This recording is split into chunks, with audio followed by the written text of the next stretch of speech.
नमस्कार दोस्तों, आपका स्वागत है मेरे चैनल नोवेल टेप पर। यहाँ आपको मिलेगा बेहतरीन फैंटेसी और एडवेंचर उपन्यासों का आनंद। मैं आपको आकर्षक कहानियाँ और रोमांचक किरदार प्रस्तुत करूंगा। मेरे वीडियो विशेष रूप से मनोरंजन और शिक्षा के लिए बनाए गए हैं। यह किसी भी व्यक्ति या संस्था को नुकसान पहुंचाने का उद्देश्य नहीं है।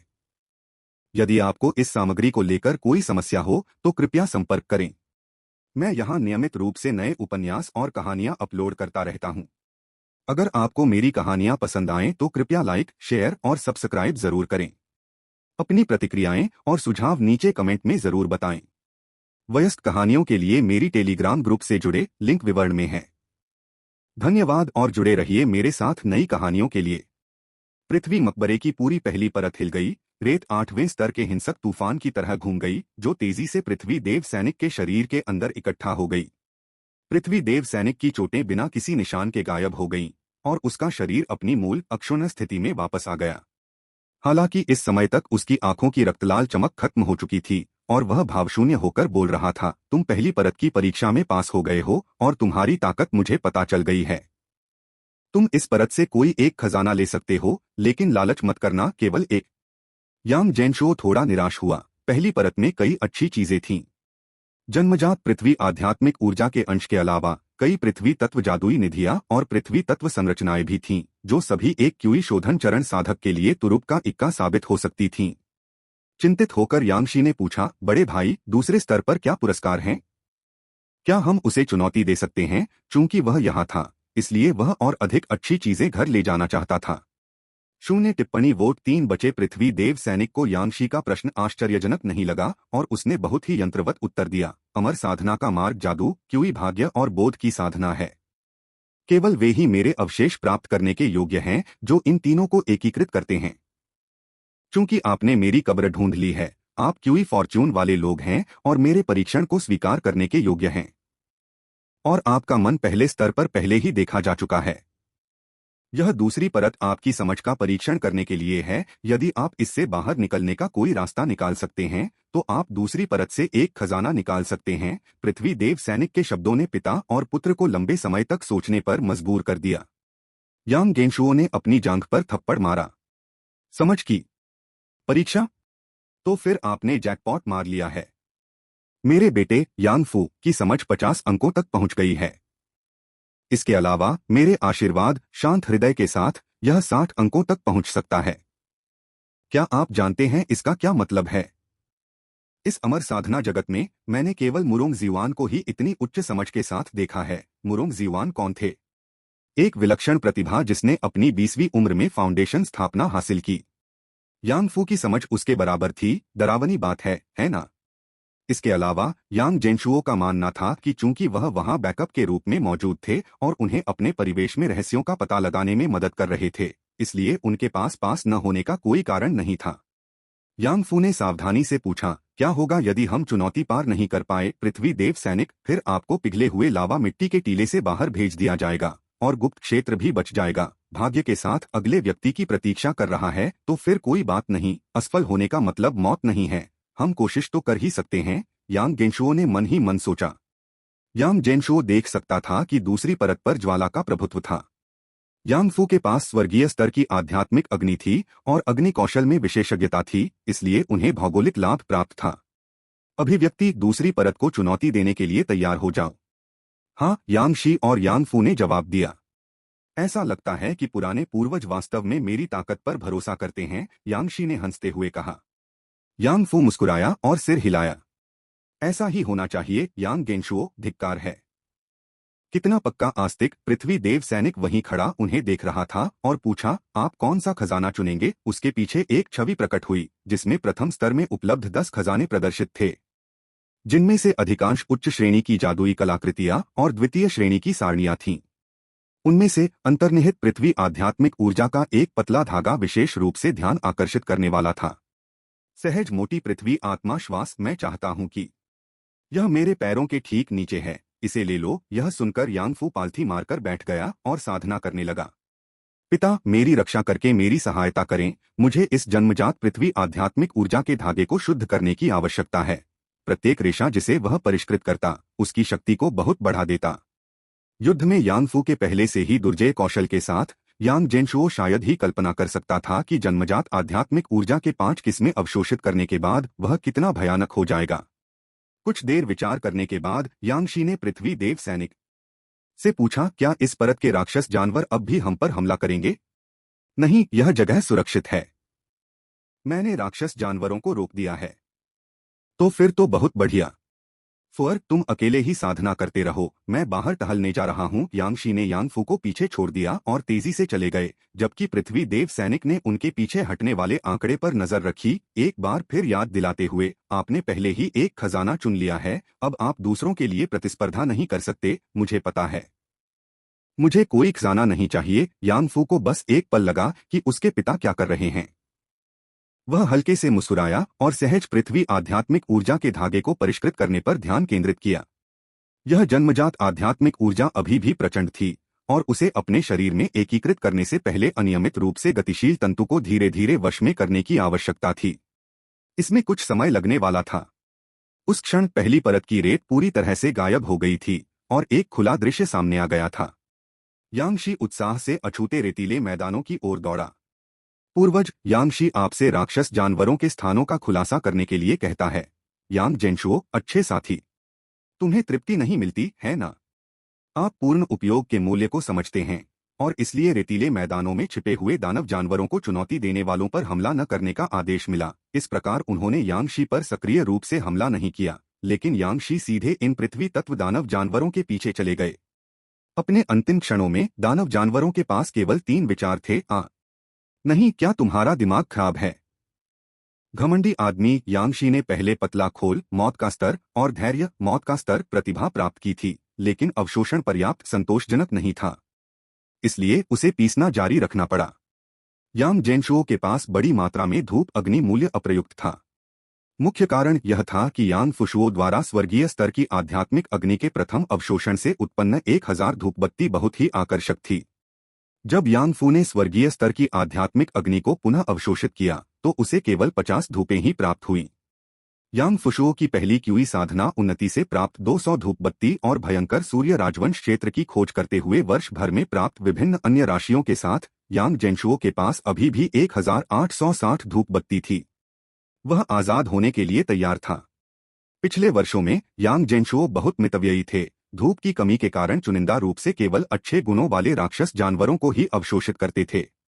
यहाँ तक कि उन कठिन समय में भी यांग जेनशुओ ने लियू जिहान के बच्चे के लिए 200 धूप बचाकर रखी थी और उसे इस बात से चिढ़ थी कि बच्चे के पास आत्मा की जड़ भी नहीं थी।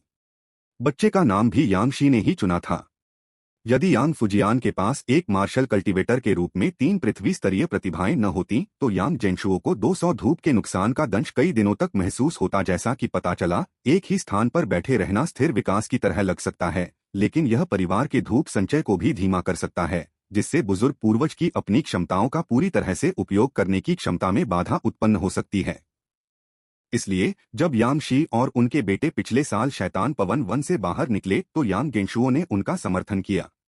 इसके बाद यांग जेनशुओ ने तेजी से फास्ट फॉरवर्ड सक्रिय कर दिया। यांगशी के आनंदपूर्ण शिकार और यांगफू की क्यूई साधना के साथ दिन बीतते गए। इस बीच पिघला हुआ लावा मिट्टी का टीला घुसपैठ के कारण हिलना बंद कर दिया। स्थिर बना रहा। 7 दिन बाद यांगशी यांगफू के बगल में बैठे अनाज से बचने वाले केक को कुतर रहे थे और पूरी तरह से उबे हुए लग रहे थे। बहुत कंजूस, इतना बड़ा मकबरा, और यह कुछ मारे गए राक्षस जानवरों को देखकर बेचैन हो जाता है। अमर के आचरण का अभाव। बेटा, तुम्हें क्या लगता है इस मकबरे का मालिक कौन सा लोग था? क्या यह कोई गोल्डन कोर वाला पुराना राक्षस हो सकता है? यांगशी के अपमानजनक गुप्त हमलों ने प्रथम स्तर के संरक्षकों को वास्तव में कठिन समय से गुजरने पर मजबूर कर दिया था। जब उसने 10 लोगों को मार डाला तो पृथ्वी देव सैनिक इसे और सहन नहीं कर सके और अपने लंबे भालों से उसे भगा दिया। सौभाग्य से यांगशी ने पहले ही 10 पृथ्वी तत्व दानव जानवरों की ताकत को अवशोषित कर लिया था। उसकी शारीरिक शक्ति में, खासकर वार सहने की क्षमता में उल्लेखनीय सुधार हुआ। उसे लगा कि किसी भी दानव यंत्र पर निर्भर हुए बिना सिर्फ उसका शरीर और उसकी पीठ पर मौजूद पतला कवच ही पृथ्वी देव सैनिक के हमलों को रोकने के लिए पर्याप्त होगा। इसके अलावा उन्होंने 3 नई प्रतिभाएं भी हासिल कीं। रोष तरंग मृत्यु स्तर गंभीर घाव लगने पर शरीर के भीतर छिपी हुई उन्मत्त ऊर्जा का उभार होता है जो 15 मिनट के लिए व्यक्ति की सभी क्षमताओं को अत्यधिक बढ़ा देता है। पत्थर की त्वचा मौत का स्तर किसी के शरीर के भीतर की आध्यात्मिक शक्ति धीरे धीरे कठोर चट्टान की त्वचा की परत में बदल जाती है, जिससे जादू, विशेष रूप से जल तत्व जादू के खिलाफ रक्षा बढ़ जाती है। दोनों ही साधारण प्रतिभाएं थीं, जिन्हें यांग जेनशुओ ने निष्क्रिय प्रतिभाएं कहा था। इनके अलावा यांग शी को एक उच्च श्रेणी का पृथ्वी तत्व दानव जानवर भी मिला और उसने उससे एक दिव्य कौशल सीखा। पृथ्वी को हिला देने वाली लहर प्राणघातक स्तर यह जमीन के माध्यम से एक शक्तिशाली लहर भेजती है, जिससे आसपास के जीवित प्राणियों में कंपन पैदा होता है जो इसके संपर्क में आते हैं, जिसके परिणामस्वरूप उनकी गति धीमी हो जाती है और उन्हें चक्कर आने लगते हैं। एक दिव्य कौशल जिसका सक्रिय रूप से उपयोग किया जा सकता है। यांग शी ने इसे आजमाया और इसे बहुत प्रभावी पाया, विशेषकर चूंकि वह कोई आध्यात्मिक शक्ति उतार चढ़ाव उत्सर्जित नहीं करता था, इसलिए अचानक दिव्य कौशल का उपयोग करके वह आसानी से प्रतिद्वंद्वी को चौंका सकता था। अपने अन्य दिव्य कौशल ड्रिलिंग के संयोजन में वह एक अत्यंत गुप्त कॉम्बो नियंत्रण तकनीक को निष्पादित कर सकता था। हालांकि इसकी कमजोरी यह थी कि यह सिर्फ जमीन पर ही काम करता था। अगर सारे दुश्मन उड़ रहे होते तो यह बेकार होता। बहरहाल यांग शी काफी संतुष्ट थे। वे यांग फू के लिए सहज आध्यात्मिक ऊर्जा खोजने के लिए निकले थे और इस प्रक्रिया में उन्होंने खुद को भी मजबूत किया, एक ही कदम में दो उद्देश्यों को प्राप्त किया। यह लो यांग फू ने सांस छोड़ते हुए अपनी क्यूई साधना पूरी की।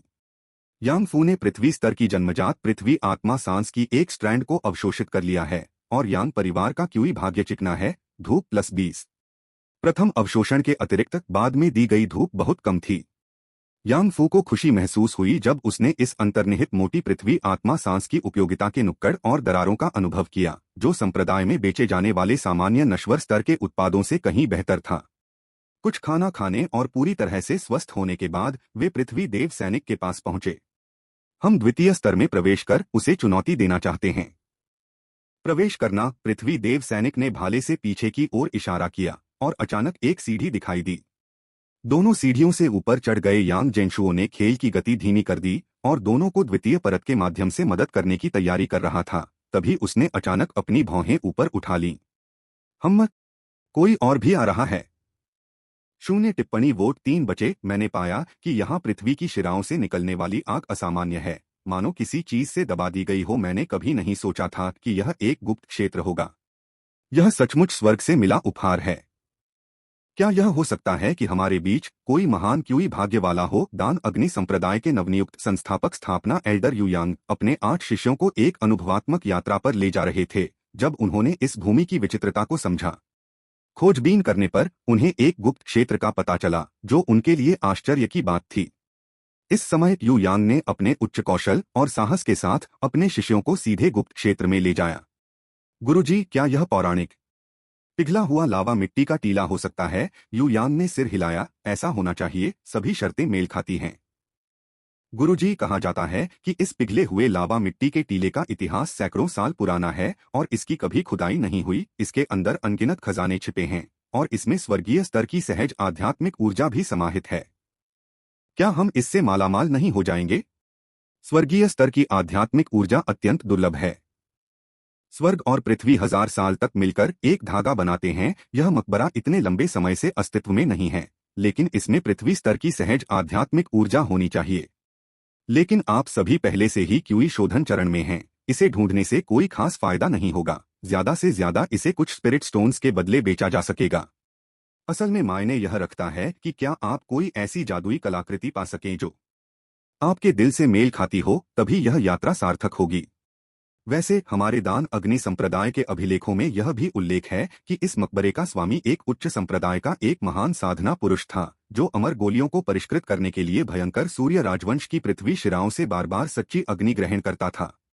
वह रसायन विद्या में अत्यंत निपुण था।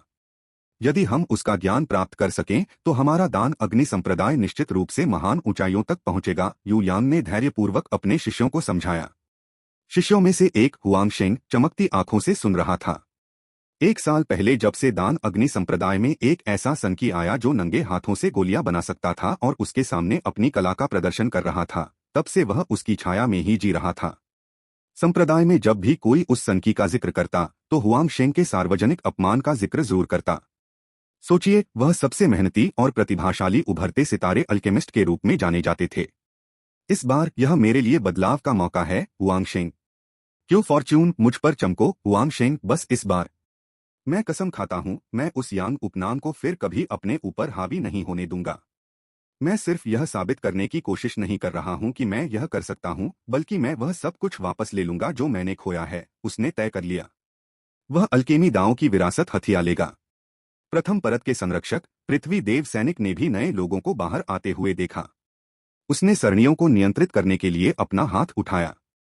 हूश हवा और रेत का एक झोंका आया और दान अग्नि संप्रदाय के सदस्य दो दो के जोड़ों में बंट गए और उन्हें यांगशी और यांगफू जैसी ही चुनौती का सामना करना पड़ा। पृथ्वी देव सैनिक ने फाउंडेशन स्थापना एल्डर युयांग को अकेले टेलीपोर्ट करने के लिए सरणी का उपयोग किया। अमर साधना की यात्रा नियमों, क्यूई भाग्य और बोध का भी विकास करती है। केवल वे ही मेरे अवशेषों के पात्र हैं जो इन तीनों को एक कर लेते हैं। आपकी शक्ति नीम स्थापना के चरण तक पहुंच गई है, पहली परत के दायरे को पार कर गई है, कृपया सीधे दूसरी परत की ओर बढ़े। क्या आप चुनौती स्वीकार करते हैं? यू यांग ने हवा और रेत की ओर देखा, उसकी आंखों में चिंता की एक झलक थी। पूर्ववर्ती, क्या मैं पूछ सकता हूं, क्या मेरे शिष्य खतरे में होंगे? वे होंगे। यह क्या मैं वापस जाकर उनकी मदद कर सकता हूं? तुम नहीं कर सकते। फिर मैं दूसरी परत पर जाऊंगा। यू यांग के पास नियमों को तोड़ने की शक्ति नहीं थी, इसलिए उसने वह रास्ता चुना जिससे लाभ मिलने की सबसे अधिक संभावना थी। जहां तक उनके शिष्यों का प्रश्न है, वे स्वयं ही अपनी क्षमताओं पर निर्भर थे। दान अग्नि संप्रदाय के अनुयायी आमतौर पर धनी होते थे तथा उनके पास बहुमूल्य वस्तुएं होती थीं, इसलिए यदि वे परीक्षण में सफल नहीं भी हो पाते तो भी क्यूई शोधन चरण के खतरों के सामने वे अपनी जान बचाने में सक्षम होते थे। इस बीच हुआंग शेंग, जिसने अभी अभी एक साहसिक घोषणा की थी, यह देखकर पीला पड़ गया कि उसके साथ केवल एक ही साथी शिष्य बचा है। गुरुजी, गुरुजी, आप कहाँ हैं? गुरुजी, मैं आपके बिना नहीं रह सकता। यांग जेनशुओ ने प्रथम परत में परिवर्तन देखा, उसकी अभिव्यक्ति गंभीर हो गई। यह तो बुरा हुआ, एक आधार स्थापना चरण के साधक को ऊपर भेज दिया गया है। हालांकि वह अभी आधार स्थापना के दूसरे स्तर पर ही है, फिर भी वह आधार स्थापना चरण का ही है। क्या यह हो सकता है कि यांगफू और यांगशी की चुनौतियां इस आदमी से पहले ही हल हो जाएं? अगर यह सचमुच काम नहीं करेगा तो हम पीछे हट जाएंगे। हम अपनी जान जोखिम में नहीं डाल सकते। हालांकि अच्छी खबर यह थी कि यू यांग के दूसरे स्तर में प्रवेश करने के बाद वह अन्य दो के साथ समाप्त नहीं हुआ, बल्कि दूसरी तरफ एक चट्टान पर दिखाई दिया। ऐसा लगता है कि चुनौतियां अलग अलग हैं, तो कोई बात नहीं, उम्मीद करते हैं कि बाद में कुछ अप्रत्याशित न हो। जैसा कि उसने खुद से कहा, यांगशी और यांगफू ने पहले ही दूसरी परत के नियमों का पता लगा लिया था। दूसरी परत को पिघला हुआ लावा सागर नाम दिया गया। मैग्मा के इस सागर को पार करो, केंद्रीय ओएसिस द्वीप तक पहुंचो और तुमने सफलतापूर्वक स्तर पार कर लिया है। जो लोग इस चुनौती में सफल होंगे वे दूसरी परत के खजानों में से एक चुन सकते हैं। आपको यह याद दिलाना जरूरी है कि मैग्मा सागर पर एक प्रतिबंध लगा दिया गया है जो साधकों को आध्यात्मिक शक्ति का उपयोग करके उड़ने से रोकता है। आपको इस मैग्मा सागर को पार करने का अपना रास्ता खुद ढूंढना होगा, जो आधार स्थापना साधकों के शरीर को पिघला सकता है। इसके अलावा मैग्मा सागर में राक्षस जानवरों से सावधान रहें। मैं आपको शुभकामनाएं देता हूं। अंदर पहुंचकर दोनों एक चट्टान पर खड़े थे। उनके नीचे मैग्मा का एक विशाल सागर था और नीचे से तीव्र गर्मी उठ रही थी। यांगफू ने जलन को कम करने के लिए दोनों पर दो दो अग्निशामक तावीज लगाए।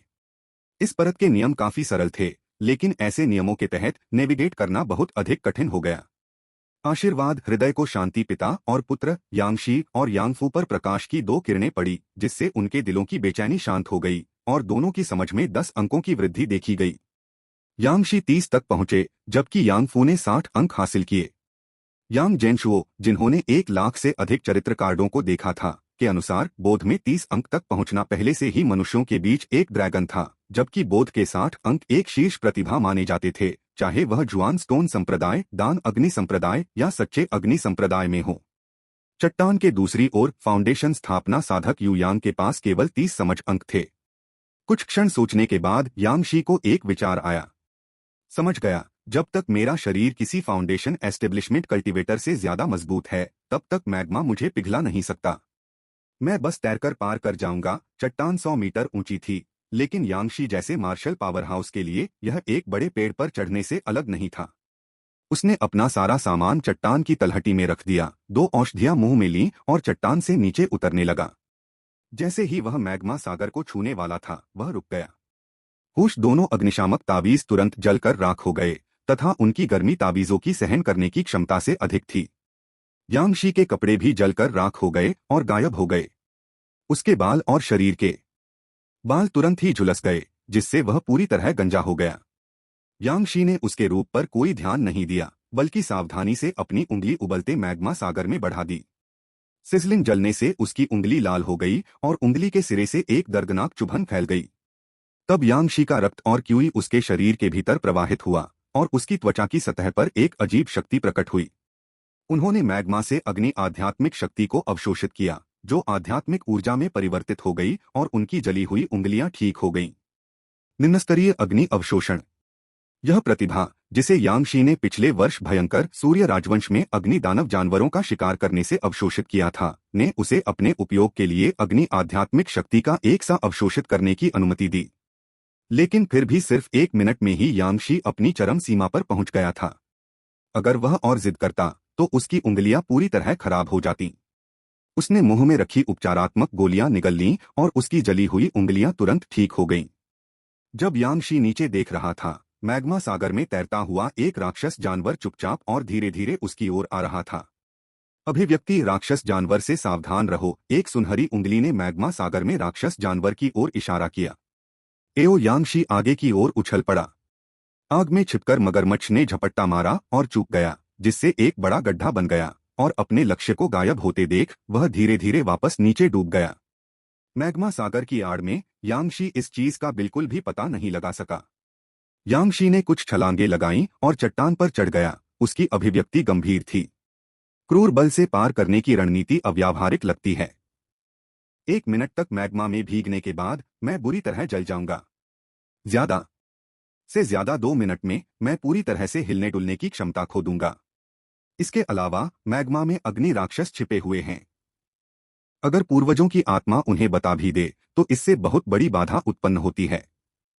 इस परीक्षा को बलपूर्वक पार नहीं किया जा सकता। यांगफू ने सहमति में सिर हिलाया। यह सही है, हमें कोई दूसरा रास्ता सोचना होगा। दूसरी ओर यू यांग, जो फाउंडेशन स्थापना चरण में था, मूल रूप से एक अत्यंत शक्तिशाली आध्यात्मिक भावना थी जो अपनी धारणा में कई किलोमीटर को कवर करने में सक्षम थी। लेकिन इस दूसरी परत पर यह बहुत दबा हुआ था और वह केवल कुछ 100 मीटर के आसपास ही महसूस कर सकता था, जिससे वह परेशान था।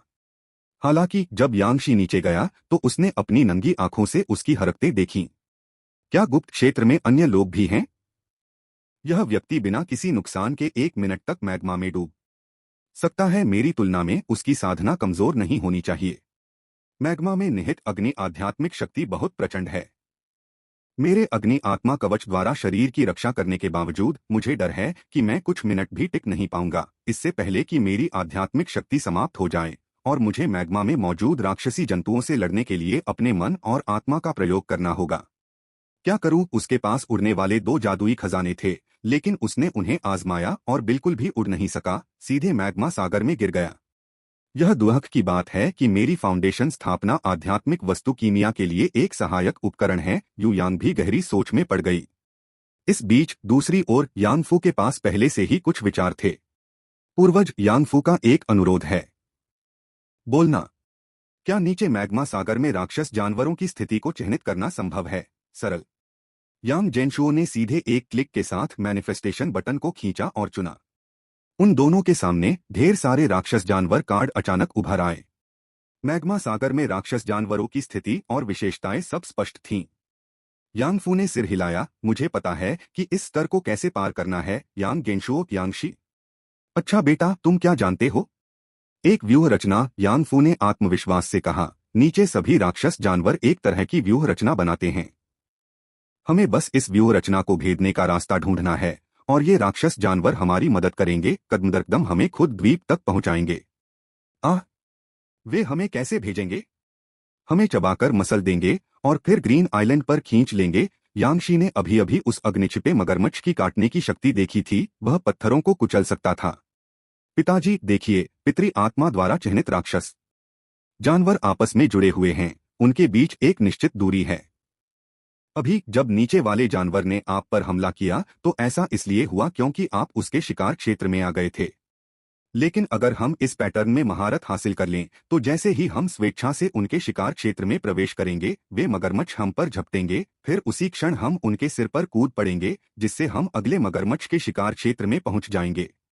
वह झपटेगा और हम दूसरे मगरमच्छ के सिर पर पैर रख देंगे जब तक हम रास्ता तय कर सकते हैं। हम मैग्मा को छुए बिना उनके सिर पर पैर रखकर कम ऊंचाई पर ओएसिस द्वीप तक पहुंच सकेंगे। मुझे इसकी ठीक से गणना करने दो। यांगशी को हालांकि समझ नहीं आया, लेकिन उन्होंने प्रशंसा महसूस की। मेरे बेटे में सचमुच असाधारण प्रतिभा है। यांग जेनशुओ बुरा तो नहीं है, एक पैर से दूसरे पैर पर कदम रखकर स्वर्ग तक पहुंचना, है ना? लेकिन सैद्धांतिक रूप से यह संभव लगता है। लेकिन एक समस्या है, मैं केवल 400 मीटर तक ही देख सकता हूं और मैं उस स्थिति से आगे राक्षस जानवरों को नहीं देख सकता। मैग्मा सागर बहुत बड़ा था, 400 मीटर से भी अधिक। पैतृक आत्मा के प्रश्न पर यांगफू थोड़ा मुस्कुराया। कोई बात नहीं, जब तक पैटर्न स्पष्ट है, भले ही मैं एक पल के लिए मैग्मा में डूब जाऊं, मैं जल्दी से अगला रास्ता ढूंढ लूंगा। अपने बेटे के तर्कपूर्ण विश्लेषण को सुनकर यांगशी आश्वस्त महसूस कर रहे थे। है, तुम बड़े हो गए हो। हालांकि यांगशी के अंदर एक विचार था जो मुक्त होने के लिए बेचैन था। इस समय फंसीकर नामक एक प्रतिभा चमक रही थी। उन्होंने 2 अमृत निकाले, एक यांग फुशुओ द्वारा बनाया गया था, दूसरा भी यांग फुशुओ द्वारा ही बनाया गया था। पायल्टिंग फाट फ्लाइंग पिल आपकी आध्यात्मिक शक्ति उत्पन्न कर सकता है जो आंत्रपथ में प्रवाहित होती है, बड़ी मात्रा में हवा बाहर निकालती है जिससे एक संक्षिप्त उड़ान बनती है। आग की गोली इकट्ठा करना, विविध अपने उपयोग के लिए आसपास की अग्नि आध्यात्मिक शक्ति को लगातार अवशोषित कर सकते हैं। यह स्थान साधकों को उड़ने से मना करता है, लेकिन यह हम योद्धा साधकों को पादने से नहीं रोकता, है ना? पुनश्च महीने का अंत आ गया है और डबल मंथली टिकटों का समय आ गया है। मैं मंथली टिकटों की बाढ़ चाहता हूं। प्रिय पाठकों और सज्जनों, कृपया कुछ अनुदान दें। यह मेरे लिए बहुत महत्वपूर्ण है। जीत पर बहुत बहुत धन्यवाद। 0 टिप्पणी वोट 3 बचे। यांगशी ने अपना विचार यांगफू के साथ साझा करने के बाद एक पल के लिए विचार किया। हालांकि यह थोड़ा अजीब लगता है, लेकिन वास्तव में इसमें कुछ अर्थ तो है। लेकिन मेरे भाई के अमृत पर अपनी उम्मीदें टिकाना, यह अभी भी बहुत दूर की बात है। यह अविश्वसनीय है, फिर भी यह विश्वसनीयता प्रकट करता है। यांगशी ने जियांग लिनफू को रोका। एक बार कोशिश करने पर मुझे पता चल जाएगा। ज्यादा से ज्यादा मैं तैरकर वापस आ जाऊंगा। उनके शरीर की मजबूती ने 1 मिनट तक अत्यधिक दबाव का प्रतिरोध किया, जिससे यांगशी में पर्याप्त आत्मविश्वास पैदा हुआ। दूसरी ओर क्यू यांग, जो कि फाउंडेशन स्थापना चरण का एक साधक था, अपने शरीर के साथ मैग्मा पूल में प्रवेश करने का साहस नहीं कर सका। फाउंडेशन स्थापना चरण की रक्षात्मक तकनीकों के साथ वह वहां केवल कुछ मिनट ही टिक सका। यदि उड़ान भरना वर्जित न होता तो वह सीधे सपाट नाव से पार चला जाता। हालांकि इस समय वह केवल अन्य तरीकों की तलाश कर सकता था। यांगशी के नेतृत्व का पालन करते हुए नीचे गया और खुद के लिए इसे महसूस किया और लापरवाही से एक लाल चमड़ी वाले विशाल मगरमच्छ को मार डाला, यह महसूस करते हुए कि इस पिघले हुए लावा सागर से बाहर निकलने का एक रास्ता हो सकता है। 1 साल बाद यांगशी ने एक बार फिर यांगफू द्वारा परिष्कृत पायल्टिंग फाट फ्लाइंग पिल ले ली। गर्म आध्यात्मिक ऊर्जा का एक उभार सीधे घाटी के मार्ग की ओर बढ़ रहा था, पिछली बार की तुलना में अधिक सुगम, एक अच्छी तरह से यात्रा किए गए मार्ग की तरह। इस बार अधिक सहन शक्ति के लिए यांगशी ने एक अग्नि गोली संस्करण भी ली, जिससे उन्हें पिघले हुए लावा सागर के भीतर अंतहीन अग्नि आध्यात्मिक ऊर्जा को अवशोषित करने की अनुमति मिली। अचानक अग्नि आध्यात्मिक ऊर्जा धीरे धीरे यांगशी के शरीर की ओर और फिर घाटी मार्ग की ओर बहने लगी। यांगशी ने इस क्यूई तंत्र को पकड़ने के लिए अपने मजबूत स्फिंक्टर का इस्तेमाल किया और जल्दी से समझाया, ये 2 अमृत हैं। अगर मैं पार कर गया तो बड़ी पीढ़ी तुम्हें जरूर बता देगी, फिर तुम मेरे पीछे चल सकते हो। अगर कुछ अनपेक्षित हुआ तो मैं माँ और अपने छोटे भाई बहन की अच्छी देखभाल करूंगा, यांगफू ने दृढ़ता से कहा। तमाचा। यांगशी ने यांगफू को जोरदार हाई फाइव दिया। तुम बागी बेटे, क्या तुम अपने पिता की मौत की कामना कर रहे हो? अगर मैं पार नहीं जा पाया तो मैं भी तुम्हारी तरह उस मगरमच्छ के सिर पर पैर रखकर वापस आने का रास्ता ढूंढ लूंगा। मुझसे ऐसी अशुभ बकवास मत करो, मुझे इसी से सबसे ज्यादा नफरत है। मैं जा रहा हूं। धमाका। यांगशी अब और अधिक देर तक इसे रोक पाने में असमर्थ था और उसने एक जोरदार फाट मारा, जिससे वह चट्टान से नीचे गिर गया और हवा में एक ज्वलंत परवलय बना। मैग्मा सागर में उतरने से ठीक पहले यांगशी ने दिशा बदलने के लिए अपनी शक्तिशाली शारीरिक शक्ति का इस्तेमाल किया। धमाका! एक तेज पाद ने विशालकाय मगरमच्छ को, जिसने अभी अभी अपना सिर बाहर निकाला था, उड़ा दिया और बल ने यांगशी को भी वापस हवा में उठा लिया। नीचे मैग्मा सागर से अग्नि आध्यात्मिक ऊर्जा एकत्रित क्यूई गोली द्वारा आकर्षित होकर पतले तंतुओं में बन गई, जो पानी की सतह पर उगने वाले बालों की तरह खड़े हो गए। यांगशी की दिशा का पीछा करते हुए बिल्कुल सूरजमुखी की तरह दिख रहे थे। हवा में इतनी अधिक आध्यात्मिक ऊर्जा थी कि यांगशी ने प्रत्येक पाद के बाद तुरंत ही अधिक मात्रा में अग्नि को अवशोषित कर लिया, जिससे घाटी का मार्ग आध्यात्मिक पाद से निरंतर भर गया। धमाका! तीसरी बार पादने तक यांगशी पहले से ही स्थिर होकर उड़ रहा था। Boom boom boom boom. अपनी रिहाई के बाद यांगशी के शरीर ने हवा में पूर्ण साइन तरंगों की एक श्रृंखला बनाई। चित्रण यांग जेनशुओ हक्के बक्के होकर देखते रहे। यह भी काम करता है। यांग परिवार की कल्पना शक्ति बहुत समृद्ध है। मुझे सचमुच उम्मीद नहीं थी कि हजारों मील दूर यांग फुशुओ इस गुप्त क्षेत्र के साहसिक कार्य में इस तरह शामिल होंगे। अचानक यांग गेनशुओ के दिमाग में एक विचार आया। ये दोनों यांगशी और यांग फुशुओ वे सबसे अच्छे साथी हो सकते हैं। मस्तीसी कर और लिटिल एलिक्सिर बॉय उनके बीच बंधन है। पिता और पुत्र का एक साथ आना कोई मजाक नहीं है।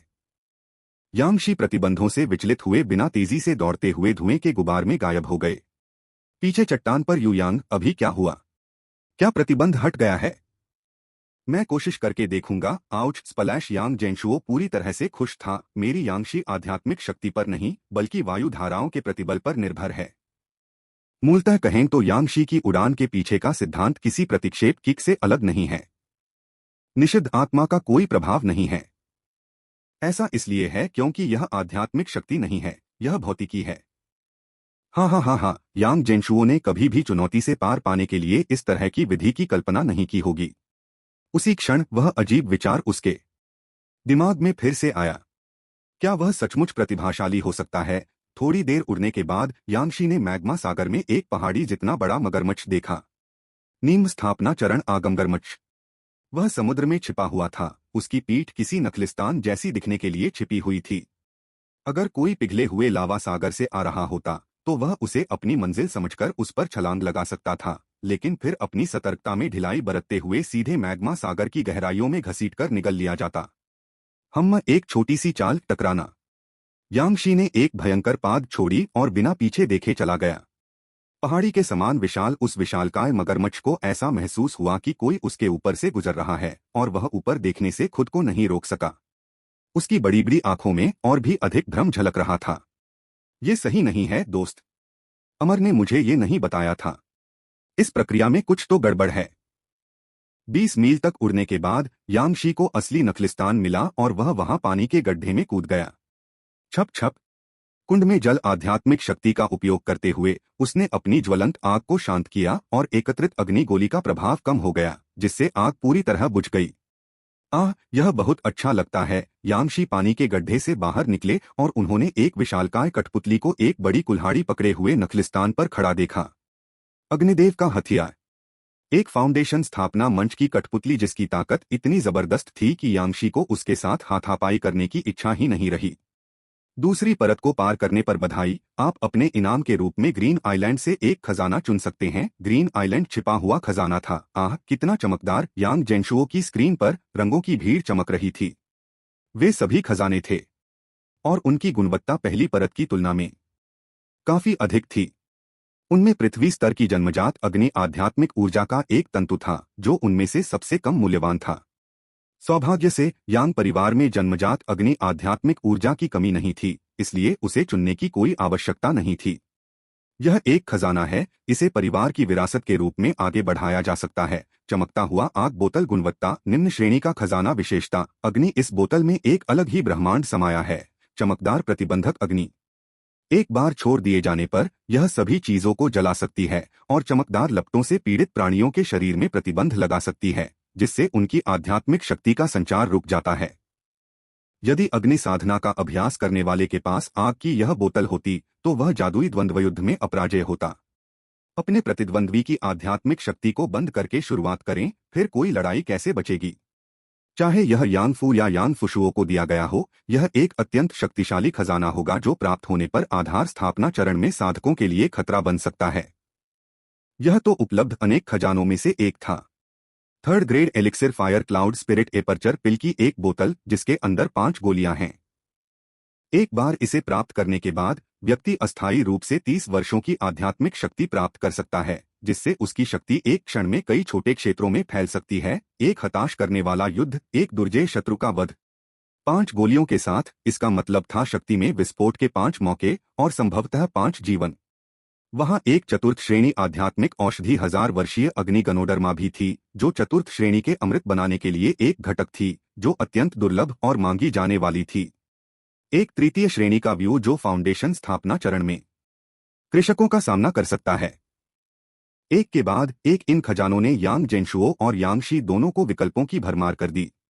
इस बीच यांगफू को जब पता चला कि उसके पिता ने इसी विधि का उपयोग करके मैग्मा सागर को कैसे पार किया था, तो उसने अपनी गणना छोड़ दी और सीधे 2 अमृत निगल लिए, जिससे वे बाहर निकलने लगे। कहीं और एक चट्टान पर यू यांग, क्या यह मुझे उड़ने से नहीं रोक रहा है?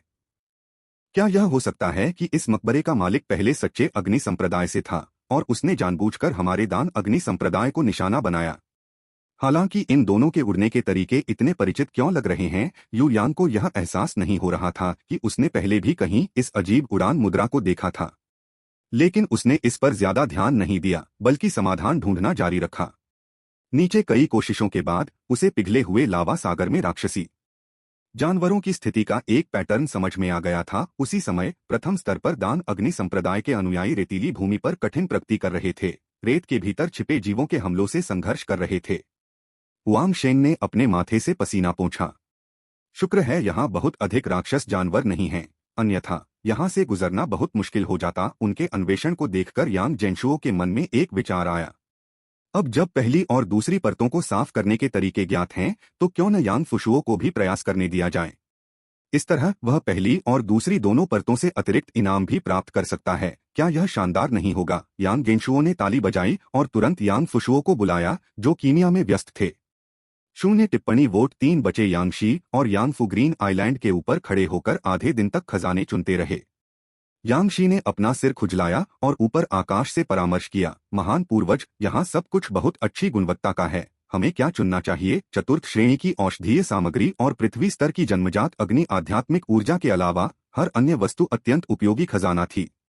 क्योंकि यांगशी और यांगफू ने एक साथ चुनौती में भाग लिया था, इसलिए वे अपने बीच से केवल एक ही खजाना चुन सकते थे। यांगशी ने तो यह भी शिकायत की कि अमर बहुत कंजूस है। 2 लोगों को केवल एक वस्तु देना अनुचित था। दूसरी ओर यांग जेनशुओ समझ सकता था, क्योंकि 2 लोगों के लिए अकेले की तुलना में मिलकर चुनौती पार करना ज्यादा आसान था।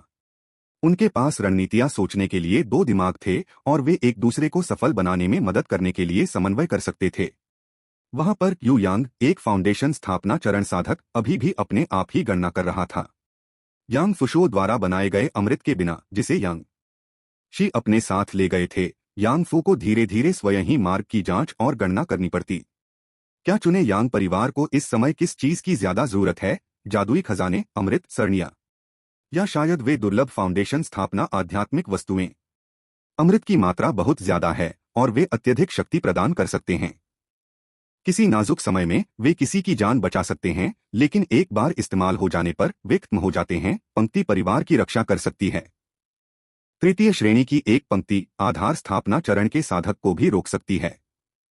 जैसे जब वे मोटे दुबले ताओवादी आए, अगर हमारे पास परिवार की पंक्ति होती तो हम उन्हें नीचे गिरा देते। जादुई खजाने वे किसी व्यक्ति को बहुत शक्तिशाली संपत्ति दे सकते हैं और कार्रवाई में वह उच्च स्तर के दुश्मन को भी हरा सकता है।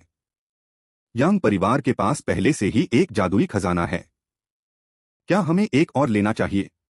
निश्चित रूप से यांग जेनशुओ ने जादुई खजानों की ताकत देखी थी और स्वाभाविक रूप से उनकी भयानक शक्ति को समझा था। दानव साधकों द्वारा उपयोग किए जाने वाले वे दानव उपकरण जादुई खजाने के सामने खिलौनों की तरह थे। जहां तक फाउंडेशन स्थापना आध्यात्मिक वस्तुओं का सवाल है, यांग परिवार के लोगों को अभी उनकी आवश्यकता नहीं थी, इसलिए उनकी दुर्लभता के बावजूद फिलहाल उन पर विचार नहीं किया गया। यांग जेनशुओ ने सीधे तौर पर यांगशी और यांगफू को चुना। निम्न श्रेणी का जादुई खजाना लेजर फायर बॉटल चुने। परिवार के साधना सिम्युलेटर को ध्यान में रखते हुए यांग जेनशुओ के विकल्पों ने स्वाभाविक रूप से परिवार के हितों को प्राथमिकता दी। इस्तेमाल के बाद अमृत खत्म हो जाएगा और 5 गोलियां जरूरी नहीं कि जादुई खजाना पाने का मौका दिलाएं। जादुई खजाना सीधे चुनना ही बेहतर था। अभी के लिए सरणियां आवश्यक नहीं थीं, क्योंकि यांग परिवार के पास कई स्थानों पर संपदाएं थीं, विशेष रूप से भयंकर सूर्य राजवंश में नव स्थापित संपदा, जो दानाई राजवंश के जुआन स्टोन संप्रदाय या रक्त आत्मा घाटी या जियांग परिवार द्वारा नहीं पाई जा सकती थी।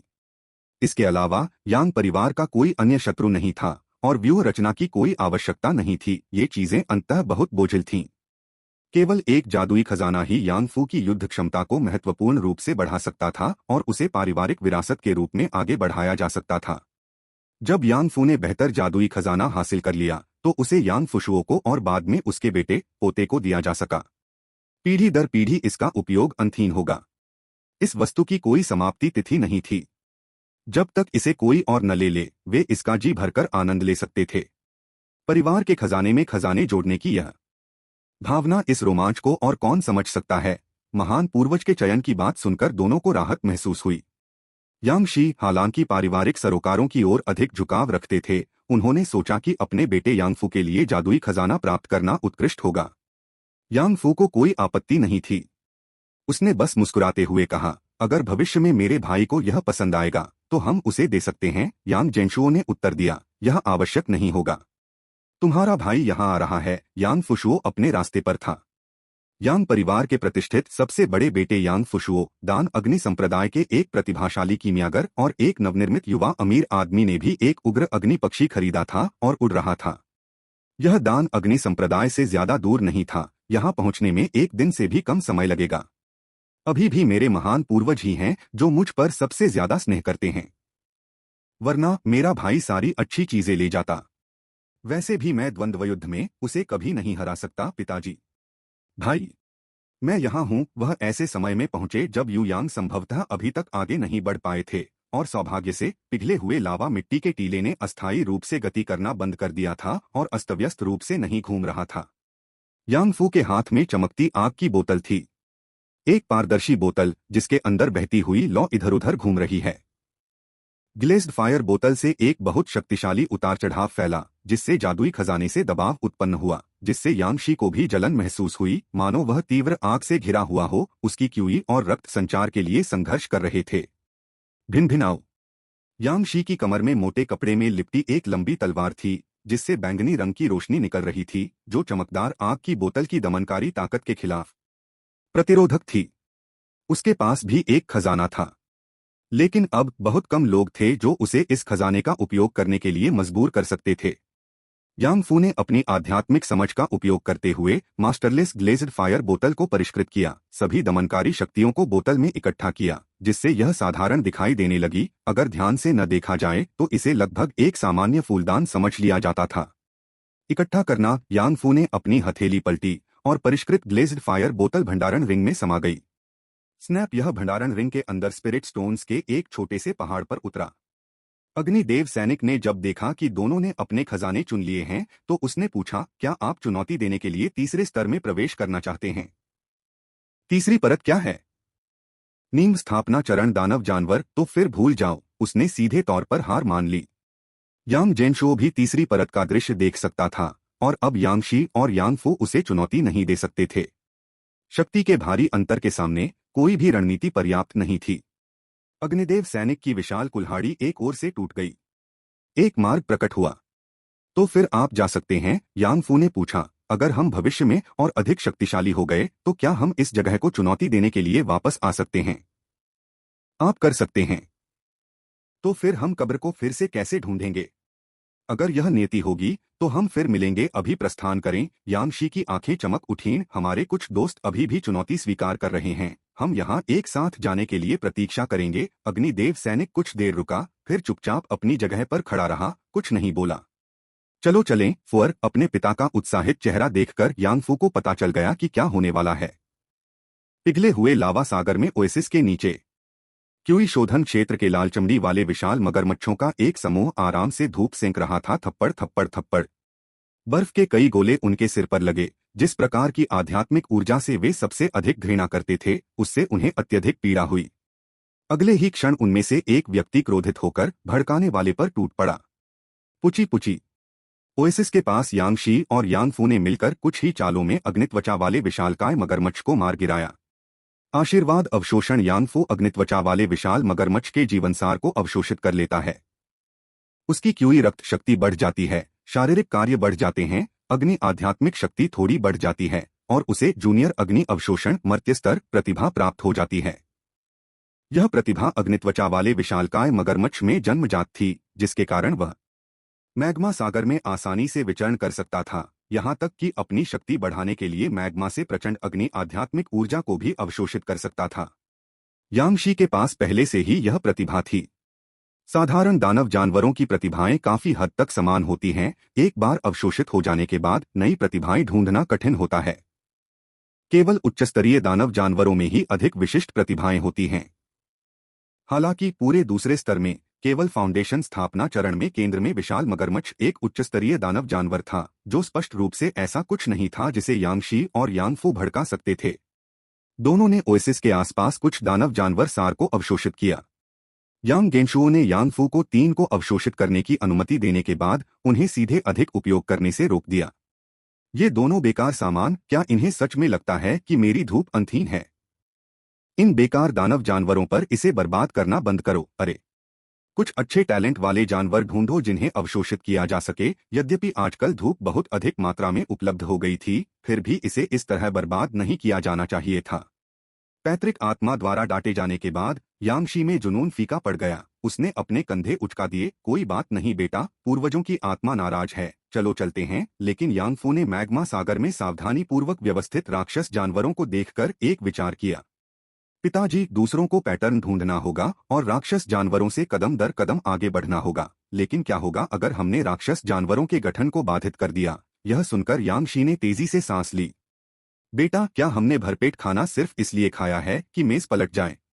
एक टिप्पणी वोट 3/1। हाँ, यह काम कर गया। अब मुझे रास्ता पता है।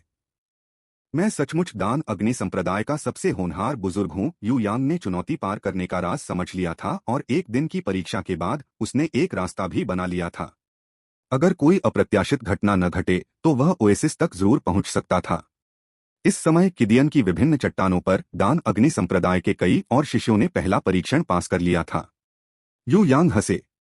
जैसा कि मेरे दान अग्नि संप्रदाय के शिष्यों से अपेक्षा की जाती है, आप में से कई वास्तव में सक्षम हैं। तभी उसे वे 2 व्यक्ति याद आए, वह आधार स्थापना साधक और कनिष्ठ साधक अपरिचित लग रहे हैं। मुझे आश्चर्य है कि क्या वे सत्य अग्नि संप्रदाय से हैं। भले ही वे हमसे पहले निकल जाएं, इससे कोई फर्क नहीं पड़ता, क्योंकि प्रत्येक चुनौती देने वाला केवल एक ही इनाम ले सकता है और मैं भी निश्चित रूप से एक इनाम प्राप्त कर सकता हूँ। मुझे आश्चर्य है कि क्या मुझे एल्डर का अमृत नुस्खा मिल सकता है। कीमियागर अन्य खजानों की तुलना में अमृत व्यंजनों को अधिक महत्व देते हैं। इस बात का विश्वास करते हुए कि उन्होंने पास होने की विधि में महारत हासिल कर ली है, यू यांग ने अपनी आध्यात्मिक ऊर्जा प्रसारित की और शिष्यों की ओर चिल्लाया, ध्यान से देखो मैं यह कैसे करता हूँ। हालांकि उनकी आध्यात्मिक शक्ति हवा में ही निषेध के कारण समाप्त हो गई और आगे नहीं बढ़ सकी। संवाद नहीं कर सकते वो, यह निषेध वास्तव में व्यापक है। लेकिन उन 2 साधकों को अपने नितंबों से अग्नि निकालते हुए देखकर उन्होंने अपनी टिप्पणी वापस ले ली। यह प्रतिबंध केवल हमारे विरुद्ध ही व्यापक है। ओह, यद्यपि वह ध्वनि संचरण का उपयोग नहीं कर सकता था, फिर भी यू यांग का मानना था कि यदि वह स्वयं उदाहरण प्रस्तुत करेगा तो उसके शिष्य स्वयं ही इसका पता लगा लेंगे। वे निश्चित रूप से पैटर्न का अनुसरण करेंगे और उसके साथ कदम से कदम मिलाकर चलेंगे। इस पर विचार करने के बाद यू यांग नीचे कूद गई। वह एक मगरमच्छ के सिर पर उतरा, फिर एक ज्वाला ढाल को सक्रिय किया और कदम दर कदम वह मगरमच्छ के हिलते हुए सिरों के ऊपर से मैग्मा सागर के गहरे भागों की ओर दौड़ा। देखो, यह मास्टर है। हुआंग शेंग ने अपने स्वामी को द्वितीय स्तर पर पाया और अंततः उसे देखा। उन्होंने प्रथम स्तर को पार करने के लिए बहुत संघर्ष किया था और प्रत्येक समूह को उदार पुरस्कार मिला था, लेकिन दूसरे स्तर पर पहुंचकर वे पूरी तरह से हतप्रभ रह गए। लावा की लपटें उनके लिए घातक थीं, क्योंकि वे क्यूई शोधन चरण के साधक थे तथा उनकी शारीरिक सहनशक्ति साधारण जन्मजात गुरुओं से भी तुलनीय नहीं थी। 1 मिनट भीगने की बात तो भूल ही जाइए, 3 सेकंड भी भीगने से गंभीर चोट लग सकती है। पिघले हुए लावा सागर में थोड़े समय के लिए रुकने के लिए उन्हें मंत्रों, ताबीजों, अमृत और जादुई कलाकृतियों के संयोजन पर निर्भर रहना पड़ा। सौभाग्यवश तेज नजर वाले हुआंग शेंग ने अपने स्वामी को मगरमच्छ पर तैरते हुए देख लिया। तुरंत ही प्रेरणा मिली। चलो गुरु के मार्गदर्शन का अनुसरण करें। जल्दी करें, उन्होंने और उनके साथी ने तुरंत कार्रवाई की, चट्टान से छलांग लगाई और यू यांग के पीछे चले गए।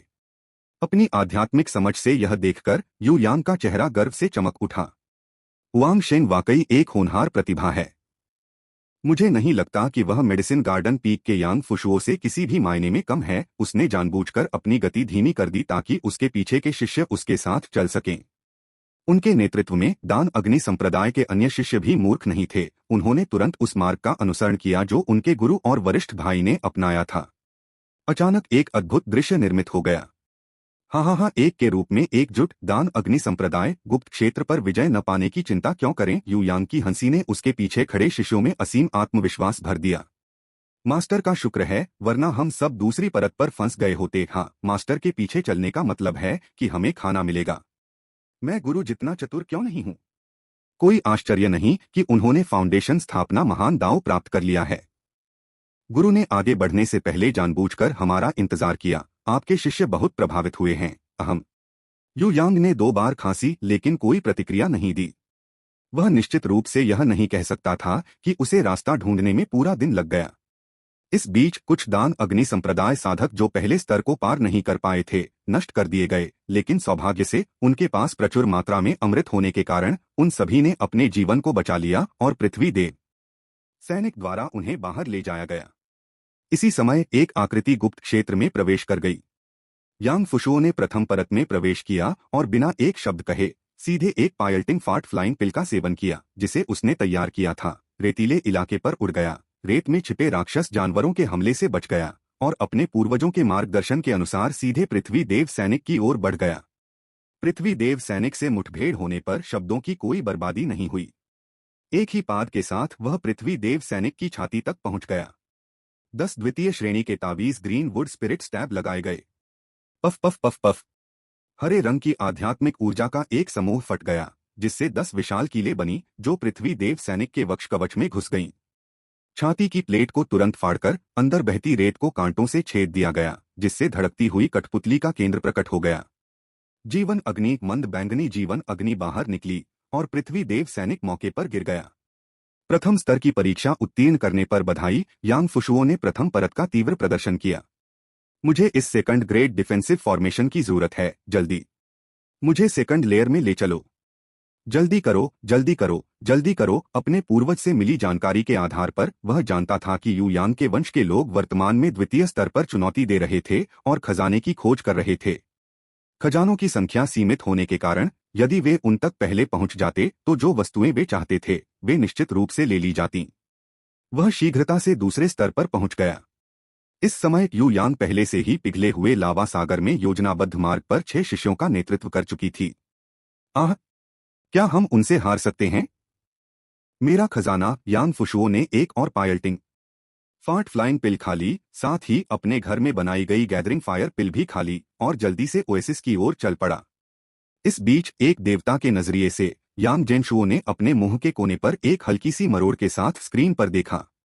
जल्दी मत करो, उन्हें शायद ओएसिस तक पहुंचने में कठिनाई होगी। इन यांग परिवार के लोगों के दिल काले हैं। उन्होंने यह किससे सीखा? मैंने उन्हें जो 24 पैतृक शिक्षाएं दी वे सभी सकारात्मक ऊर्जा थीं। यू यांग एक विशालकाय मगरमच्छ पर आत्मविश्वास से आगे बढ़ रहा था और फिर आगे पिघले हुए लावा के समुद्र में अचानक आग की तरह चमड़ी वाले विशालकाय मगरमच्छ गायब हो गए। वह कूद गया और आगे उसे पकड़ने वाला कोई विशालकाय मगरमच्छ नहीं था। छप छप यू यांग मैग्मा के समुद्र में गिर गया। धमाका। वह गुस्से में मैग्मा सागर से बाहर कूद गया, एक अग्नि आत्मा ढाल के साथ अस्थायी रूप से उग्र अग्नि आध्यात्मिक शक्ति को अवरुद्ध कर दिया, यह देखते हुए कि उसके शिष्य उसे पकड़ने वाले थे। यू यांग ने अपनी आंखें सिकोड़ लीं और दूर एक विशाल मगरमच्छ पर नजर गड़ा दी।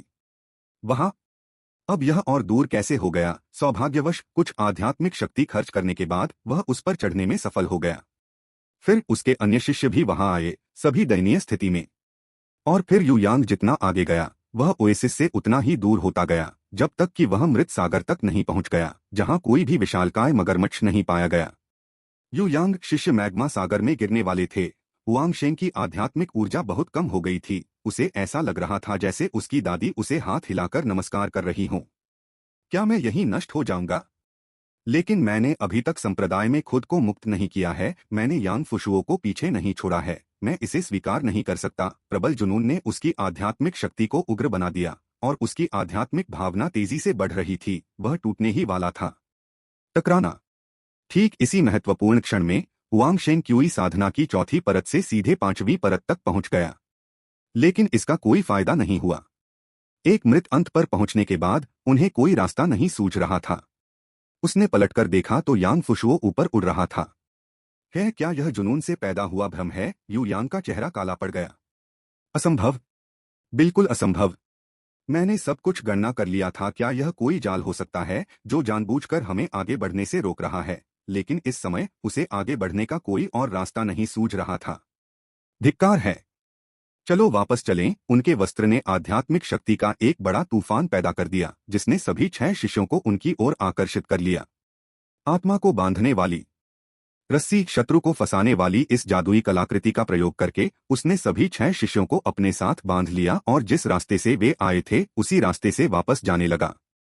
जादू में गहन कौशल के साथ एक फाउंडेशन स्थापना चरण साधक होने के नाते वह अपने शिष्यों के जीवन बचा सकता था।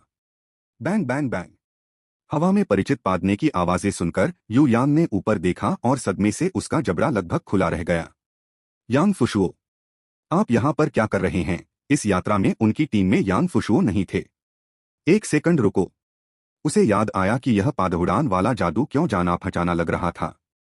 एक अफवाह यह थी कि एक 70 वर्षीय लूज कल्टीवेटर जिसने यांग फुशुओ के अमृत का सेवन किया था को लगातार पेट फूलने की समस्या हो रही थी, जिससे एक जादुई कलाकृति भी क्षतिग्रस्त हो गई थी, जिसके कारण संप्रदाय में शिकायत दर्ज की गई थी। उन्होंने तब सोचा था कि यह बात बहुत बेतुकी है, ऐसे विचित्र अमृतों पर कौन शोध करेगा? और सचमुच किसी ने ऐसा किया था। बड़े यू, क्या संयोग है। चलो किसी और दिन बात करते हैं, मुझे यह अंश पूरा करने की जल्दी है। भाई हुआंग, आपकी मुद्रा बहुत मनमोहक है। Bang bang bang. Yang Fushuo ने स्टाइलिश तरीके से दूर तक अपना रास्ता बनाया। यू यांग, इस क्षण वह संकोच कर रहा था कि क्या श्राप दे। अपने स्वामी हुआंग शेंग की पीठ से बंधा हुआ। इस क्षण में यांग फुशुओ की छाया और भी गहरी हो गई। यांगशी और यांगफू की सहायता से यांग फुशुओ सबसे पहले ओएसिस पर पहुंचा और उस खजाने को हथिया लिया जिसे वह लंबे समय से चाहता था। चौथी कक्षा की आध्यात्मिक चिकित्सा, 1000 साल की अग्नि गैनोडर्मा। आप नहीं जानते, लेकिन उच्च संप्रदाय इस आध्यात्मिक औषधि को खरीदने के लिए दान अग्नि संप्रदाय में आया था।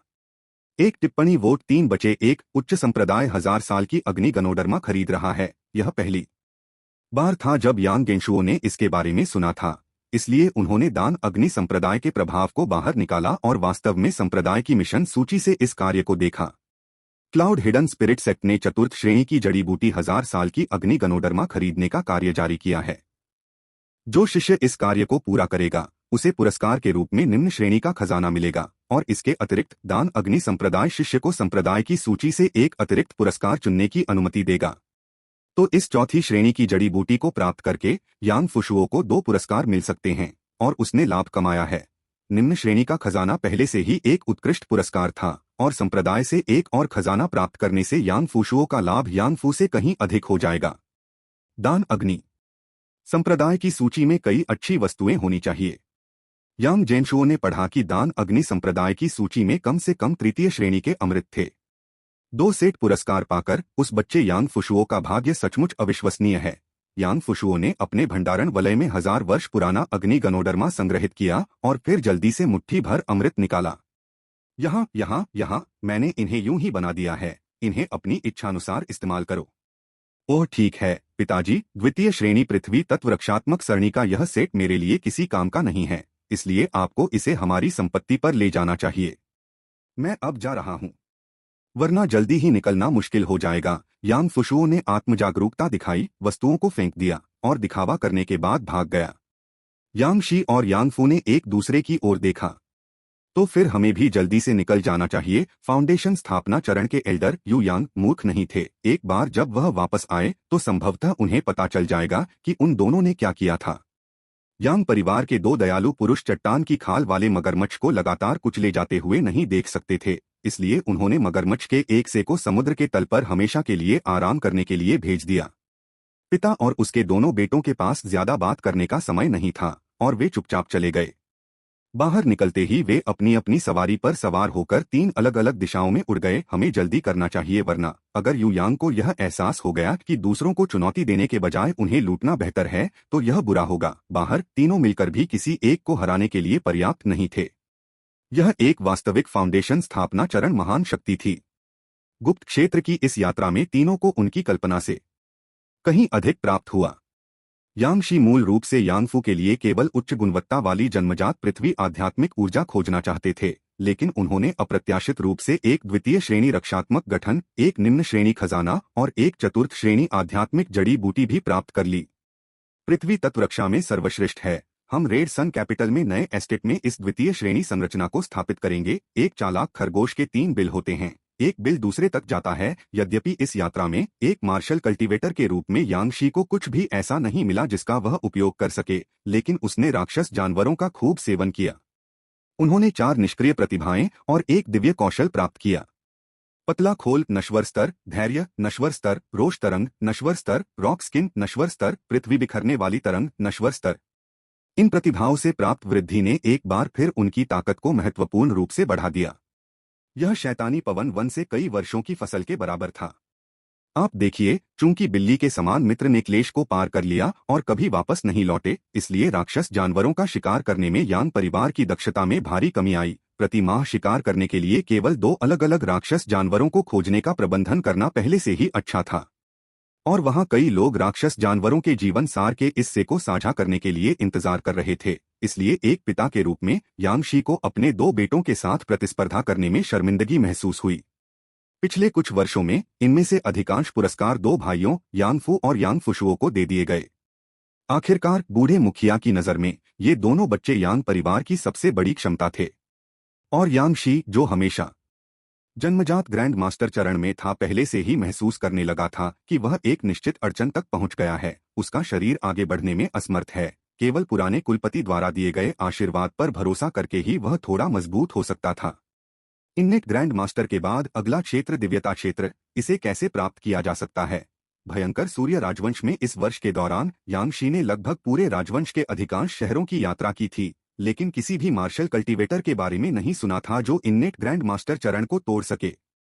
ऐसा लगता है कि मैं केवल दानाई राजवंश के महान मार्शल संत का पता लगाकर ही इसका पता लगा सकता हूँ।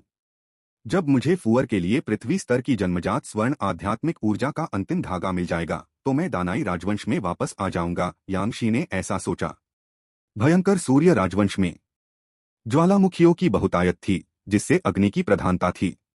अग्नि पृथ्वी को उत्पन्न करती है, पृथ्वी धातु को उत्पन्न करती है। पंच तत्वों के दृष्टिकोण से यहाँ स्वर्ण तत्व की सहज आध्यात्मिक ऊर्जा के प्रकट होने की संभावना बहुत अधिक है, कम से कम दानाई राजवंश की तुलना में तो बहुत अधिक। यांगशी ने एक बार फिर उन दुर्लभ स्थलों की खोज शुरू की जहां लोग कम ही आते थे। जब यांगफू सच्चे अग्नि संप्रदाय में वापस लौटा तो उसका सामना मार्गदर्शक हॉल के हॉल मास्टर मेंगसान से हुआ। मैं हॉल मास्टर मेंग को अपना सम्मान अर्पित करता हूँ। यांगफू, हाल ही में आपकी साधना कैसी रही है? क्या आप क्यूई शोधन क्षेत्र को तोड़ने के करीब हैं? अभी भी थोड़ा छोटा है। 1 साल हो गया, अभी तक भ्रूण श्वास में परम सिद्धि प्राप्त नहीं हुई। लीजिए, इस टोकन को बाद में अमृत हॉल में ले जाकर 20 क्यूई गोलियां एकत्रित करना प्राप्त करें। लगन से अभ्यास करें। अगर आप परम सिद्धि प्राप्त कर लेते हैं लेकिन सहज अग्नि आध्यात्मिक ऊर्जा वहन नहीं कर सकते तो मैं आपको कुछ आत्मा रत्न उधार दे सकता हूं।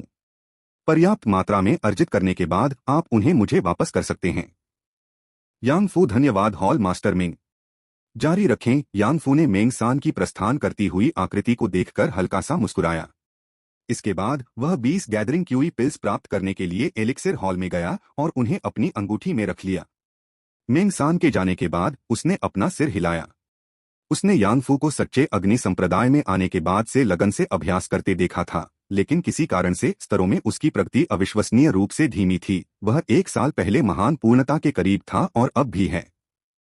हालांकि इस लड़के की नींव काफी मजबूत है और उसकी आध्यात्मिक शक्ति काफी केंद्रित है।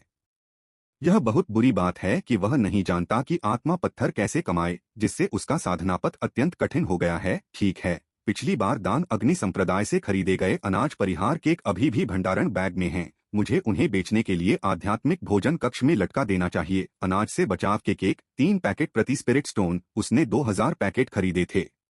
उन्हें पलटकर 2 पैकेट प्रति स्पिरिट स्टोन बेचकर वह कुछ 100 स्पिरिट स्टोन बना सकता था। यह मुफ्त पैसे की तरह था। यह उस लड़के के लिए सहज आध्यात्मिक अग्नि की एक किरण खरीदने के लिए पर्याप्त है।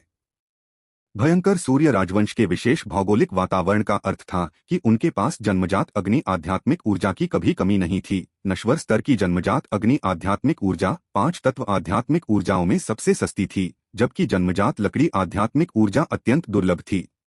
तब मिंग सान ने अपने स्वयं के अग्नि खाद्य हॉल में चमकीले ढंग से प्रदर्शित अनाज परिहार केक को देखा। ताज़ा अनुभव मूल्य 4 पैक प्रति स्पिरिट स्टोन। कई शिष्य उन्हें खरीदने के लिए कतार में खड़े थे। उसने अपनी अंगूठी में रखे अनाज से बचाव वाले केक के 2000 पैकेटों को देखा और उसके दिल में अचानक एक झटका सा महसूस हुआ। अरे नहीं, कोई व्यक्ति घाटे में भी कैसे बेच सकता है? यह कौन है? इतना बेईमान? गुस्से में मिंग सान फायर फूड हॉल के मैनेजर को खोजने गया, जो असहाय होकर केवल अपने हाथ फैला सकता था। हॉल मास्टर मिंग, वह व्यक्ति अपनी पहचान गोपनीय रखना चाहता है और हमारे संप्रदाय के नियम हैं कि किसी भी शिष्य की संपत्ति या आत्मा रत्नों के स्रोत में झांकना मना है, ताकि प्रत्येक शिष्य के अवसरों की रक्षा हो सके। कृपया मेरे लिए इसे कठिन न बनाएं, मैं समझ गया। लेकिन ये इंसान भूल जाओ। चलो इसे यहीं छोड़ देते हैं। मिंग सान गुस्से से चला गया। और शाम को जो समाचार आया उससे मिंग सान, जो पहले से ही मानसिक रूप से परेशान था, और भी अधिक दुखी हो गया। क्या दान अग्नि संप्रदाय के एक शिष्य को 1000 साल पुराना अग्नि गनोडर्मा मिला है? एक उच्च संप्रदाय का दूत आ रहा है। भाग्य हमेशा दान अग्नि संप्रदाय का पक्ष क्यों लेता है? मैं इसे स्वीकार नहीं कर सकता। मेरे सच्चे अग्नि संप्रदाय को इतने अच्छे शिष्य क्यों नहीं मिल सकते? यह सोचते हुए कि कैसे उसने अनाज परिहार केक पर पैसा खो दिया था और यांगफू को सहज आध्यात्मिक अग्नि खरीदने के लिए पैसे देने पड़े थे, मिंग सान ने गुस्से में रात भर जागकर बिताई। इस बीच दान अग्नि संप्रदाय का उत्साह उच्च, समृद्ध और खुशहाल था। उच्च संप्रदाय का दूत आ गया है। 0 वोट 3 बचे। ऊपरी संप्रदाय, दान अग्नि संप्रदाय और सच्चे अग्नि संप्रदाय द्वारा क्लाउड हिडन स्पिरिट संप्रदाय को दिए गए सम्मानजनक शीर्षक हैं। मेघगुप्त आत्मा संप्रदाय 12 राजवंशों के सभी संप्रदायों से ऊपर है, जो अनगिनत विलक्षण प्रतिभाओं से भरा हुआ है और अथाह शक्ति से युक्त है। वे अपनी इच्छानुसार किसी राजवंश के उत्थान और पतन का निर्धारण कर सकते हैं, किसी संप्रदाय को मिटा सकते हैं या किसी संप्रदाय को फलने फूलने और समृद्ध होने के लिए प्रेरित कर सकते हैं। इन 12 राजवंशों में से कोई भी संप्रदाय मेघगुप्त आत्मा संप्रदाय का अनादर करने का साहस नहीं करता। यांग जेनशुओ भी इस संप्रदाय से अवगत थे। मुरोंग जीवान वहां गई। अगर अंदर हर कोई उसकी क्षमता का है तो यह वास्तव में अकल्पनीय रूप से शक्तिशाली है। मुझे आश्चर्य है कि यांग परिवार को कब एक ऐसा प्रतिभाशाली व्यक्ति मिलेगा जो इतने प्रतिष्ठित महान संप्रदाय में साधना कर सके और किसी बात का उल्लेख करने की आवश्यकता नहीं है। केवल एक उच्च संप्रदाय के शिष्य की पहचान ही दान अग्नि संप्रदाय के संप्रदाय नेता को बाहर आकर उनका अभिवादन करने के लिए बाध्य कर सकती है। जैसे अभी उच्च संप्रदाय का एक दूत क्षितिज से एक लाल बादल पर सवार होकर आया और दान अग्नि संप्रदाय का संप्रदाय नेता पहले ही दूत का स्वागत करने के लिए हवा में उड़कर आ चुका था। उनके नीचे अनेक बुजुर्ग प्रतीक्षा कर रहे थे। दान अग्नि संप्रदाय उच्च संप्रदाय के दूत का स्वागत करता है। संप्रदाय नेता फैंग, मैंने ध्वनि संचरण के माध्यम से सुना है कि दान अग्नि संप्रदाय में किसी को 1000 साल पुराना अग्नि गनोडर्मा मिला है। हाँ, कृपया मेरे पीछे आइए। दूत हम्म, यद्यपि वह दूत केवल आधार स्थापना चरण में एक साधक था, फिर भी उसने दान अग्नि संप्रदाय के संप्रदाय नेता फैन तियान को, जो स्वर्ण कोर के प्रारंभिक चरण में था, इस प्रकार से देखा जैसे कि वह किसी निम्न को देख रहा हो। यह ज्ञात है कि अमर साधना जगत में साधना का क्षेत्र अत्यंत महत्वपूर्ण है और प्रत्येक प्रमुख क्षेत्र श्रेष्ठ और चींटियों के बीच का अंतर है। इसके बावजूद दान अग्नि संप्रदाय के संप्रदाय नेता और बुजुर्ग पहले से ही अभ्यस्त थे और उन्होंने उत्साहपूर्वक यांग फुशुओ का परिचय कराया। दूत, यह हमारे संप्रदाय का शिष्य था जिसने इसे पाया। दूत ने यांग फुशुओ की ओर देखा। वह स्पष्ट रूप से आश्चर्यचकित था। इतने निम्न स्तर पर रहते हुए भी आपने इस आध्यात्मिक वस्तु को कैसे ढूंढ लिया?